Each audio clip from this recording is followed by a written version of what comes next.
Sir क्या नाम हुआ आपका? अमरीश तिवारी। तिवारी जी, क्या माहौल देख रहे हैं? कौन सा सीट है आपका? इस बार का जो चुनाव है, हाँ हाँ, वो संविधान बचाने के लिए चुनाव हो रहा है। गजब। क्योंकि संविधान हमारा खतरे किससे में है। खतरे में महसूस बोलने की आज़ादी नहीं है। जो आर्टिकल 19 है हाँ, संविधान का, हाँ। वो बोलने की आज़ादी नहीं है। आर्टिकल 21 है जो प्राण दैहिक स्वतंत्रता का, उसकी आज़ादी नहीं है। यहाँ चुनाव केवल संविधान बचाने के लिए है। अदरवाइज कास्टिज्म पे या अपने पर्सनल इंटरेस्ट पे जिसको जहाँ वोट करना होगा वो करेगा, ना हमारे कहने से करेगा ना आपके कहने से करेगा। लेकिन ये चुनाव संविधान बचाने के लिए है और संविधान बचाने के पक्ष में हम लोग इंडिया गठबंधन के साथ हैं। इंडिया गठबंधन को आप देंगे? आपको लग रहा है कि संविधान खतरे में है? या संविधान खतरे में है। अभी आप देखिए कलकत्ता हाई कोर्ट के जो जज हैं, रिटायर होने से पहले कहे कि मैं आरएसएस के विचारधारा से प्रेरित उपाध्याय साहब, आरएसएस के विचारधारा से प्रभावित था। अगर आप आरएसएस के विचारधारा से प्रभावित हैं तो आप क्या जजमेंट करेंगे? आप तो पहले ही प्रिजुडिस हैं। संविधान का जो चौथा स्तंभ इंडिया था वो तो बिकी हुई है, जैसे आप लोग हैं।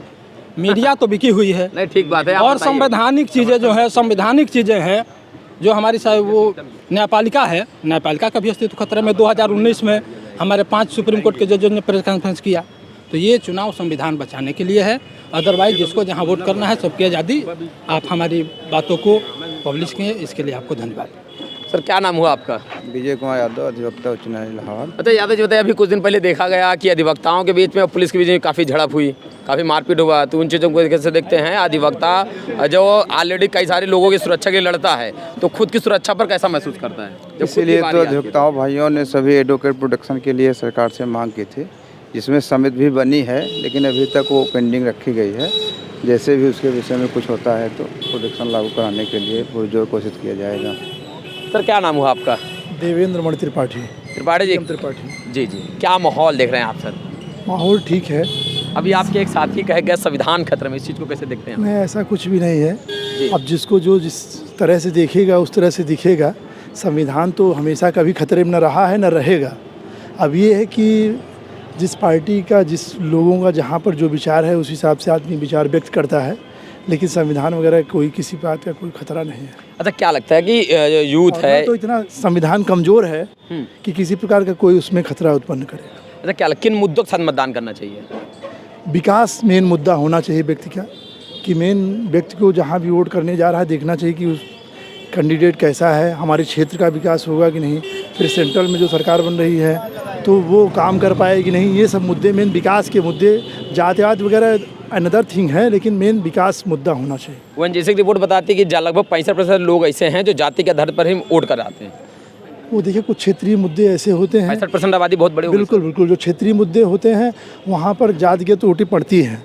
लेकिन मेन जो पढ़ा लिखा व्यक्ति है, समाज, हमारे जैसे अधिवक्ता वगैरह, ये सब लोग जात पे नहीं आते, अपना विकास पे देखते हैं, कैंडिडेचर देखते हैं, किसका किसको करना है, उस हिसाब से वोट करते हैं। वर्तमान सरकार को रोजगार में आप कैसे देखते हैं? रोजगार तो थोड़ा सा, रोजगार का क्षेत्र डाउन चल रहा है लोगों को इस पे। हाँ, महंगाई जो बात हो रही थी कि 500 में देंगे, 13 रुपये किलो शक्कर जाएगी। स्मृति ईरानी ने बयान दिया था कि 13 रुपये किलो शक्कर भेजेंगे, और गैस सिलेंडर का भी महंगाई निश्चित रूप से है। महंगाई एक विशेष मुद्दा है, लोग उससे ग्रसित भी है, लोगों के उस आक्रोश भी है। चिकित्सा में कैसे देखते हैं आप सर? चिकित्सा व्यवस्था बहुत अच्छी नहीं है, क्योंकि अभी आप जाके यहाँ लोकल स्वरूप रानी में देखिए, यहाँ की सबसे बड़ी हॉस्पिटल है। अच्छा, वहाँ वहाँ देखेंगे तो जनरली सब डॉक्टर दवा वगैरह सब पूरा लिख देंगे, आप जाइए बाहर से ले आए। तो चिकित्सा व्यवस्था बहुत अच्छी नहीं है। कुल मिला के त्रिपाठी जी देखा जाए तो शिक्षा में भी आपके हिसाब से फेल है, रोजगार में भी फेल है, चिकित्सा में फेल है। तो मूलभूत तो सबसे ज़्यादा जरूरत इन्हीं चीज़ों की पड़ती ना। हाँ, लोगों की ज़रूरत तो यही है, बड़े पैमाने पे लोग इसी जरूरत। जी जी बिल्कुल। बतौर आम नागरिक ये बड़ी समस्या है और इसका निदान मैं समझता हूँ अभी तक तो नहीं हो पाया, और लगातार ये बढ़ते क्रम में क्षति पूर्ति की तरफ बढ़ रहा है। क्षति कैसे इसकी पूर्ति की जाए, इस पर विचार करने की जरूरत। बिजनेस स्टैंडर्ड में एक रिपोर्ट छपी थी कि भारत में क्या सीन हो रहा है कि अब जो गरीब है वो गरीब होता जा रहा है, जो अमीर है वो बड़ी तेज़ी से अमीर होता जा रहा है। तो ये चीज़ों को कैसे, तो सर आगे भविष्य में इनके क्या परिणाम आ सकते हैं, पॉजिटिव नेगेटिव? बस यही निवेदन है कि जो भी सरकार चुन करके आती है वो इस पर कार्रवाई विस्तृत विचार विमर्श करने के साथ योजना बना के करे, क्योंकि ये जो विकास है, ये विकास हमारे आम नागरिकों के हित से जुड़ा हुआ बिल्कुल नज़र नहीं आता। बहुत पुराना मुद्दा है। लोगों को जहाँ पर जो गरीब है वो गरीब ही रह जा रहा है, जो अमीर है वो अमीर होता चला जा रहा है। इसकी खाई को पाटना चाहिए। तुलना है सर, जो तुलना है वो काफ़ी बढ़ गई है खाई जो। बिल्कुल बिल्कुल। तो मसला इस बात का, जो अगर खाई और बढ़ी तो आगे चल के इसके क्या परिणाम हो सकते, क्या होगा ये? हाँ, इसका परिणाम निश्चित रूप से विस्फोटक होगा और लोग उससे ग्रसित हैं, परेशान भी होते चले जा रहे हैं। तो इस चीज़ को सरकार को देखना चाहिए, इस मुद्दे को विशेष रूप से, कि जो गरीब है उसके लिए उत्थान के लिए भी काम होना चाहिए। एक राजनीतिक सवाल ये है कि अभी लगातार प्रधानमंत्री नरेंद्र मोदी भाषणों में अपनी एक बात का बड़ा तेज़ी से जिक्र कर रहे हैं कि जो इसके पहले की सरकारें रही हैं, चाहे सपा रही हो, चाहे कांग्रेस रही हो, चाहे बसपा रही हो, बसपा पे तो कम ही हमला करते हैं, और इन पार्टियों पे बात करते करते ये लोग बहुत ज़्यादा कम्युनल पार्टी रही हैं, ये लोग सब ज़्यादा हिंदू मुस्लिम करती हैं और हम इन्हें एक्सपोज करते हैं, हमारी पार्टी या हमारे नेता हिंदू मुस्लिम नहीं करते। तो इस बयान को आप कैसे देते हैं? क्या लगता है कि वास्तविकता में भारतीय जनता पार्टी या नरेंद्र मोदी हिंदू मुस्लिम नहीं करते हैं? नहीं, देखिए सभी पार्टियां करती हैं, निश्चित रूप से करती हैं, और वो उनका क्या है कि मुद्दा ही इनका मेन है सभी पार्टियों का, वो इसी बात पे वोट लेते हैं। लेकिन जो पढ़ा लिखा समाज है इस मुद्दे को विशेष रूप से महत्व नहीं देता है। जब हम मूलभूत हम लोग जब यहाँ नज़र को जो है छुपाते हैं, चुराते घूमते हैं, तब हम ले जाते हैं मुद्दा उन जातिगत और धार्मिक मुद्दों पर, है ना। जब तक हम नागरिक हित की बात नहीं करेंगे हमारा पर्पस सॉल्व नहीं होता, इस लोकतंत्र की मर्यादा खंडित हो जाती है। लोकतंत्र की मर्यादा खंडित होती है। सर क्या नाम हुआ आपका? Thank you. मेरा नाम अर्जुन सोनकर है। हाँ सोनकर साहब, क्या लग रहा है, क्या माहौल दिख रहा है, कैसे पहले फूलपुर से हैं या इलाहाबाद लोकसभा मैं से? इलाहाबाद से। इलाहाबाद लोकसभा सीट से। तो कैसे देखते हैं आप उज्जवल रमण सिंह को और प्रवीण पटेल को? ठीक है, अब 25 के बाद या 4 तारीख को रिजल्ट आएगा। देखिए रिजल्ट आएगा तो हम भी जान जाएंगे। अभी जो पहले से जो चीज़ें अनुमान क्या है आपका, क्या लगता है किन मुद्दों पर मतदान करना चाहिए, किन मुद्दों पर कौन खरा उतर सकता है?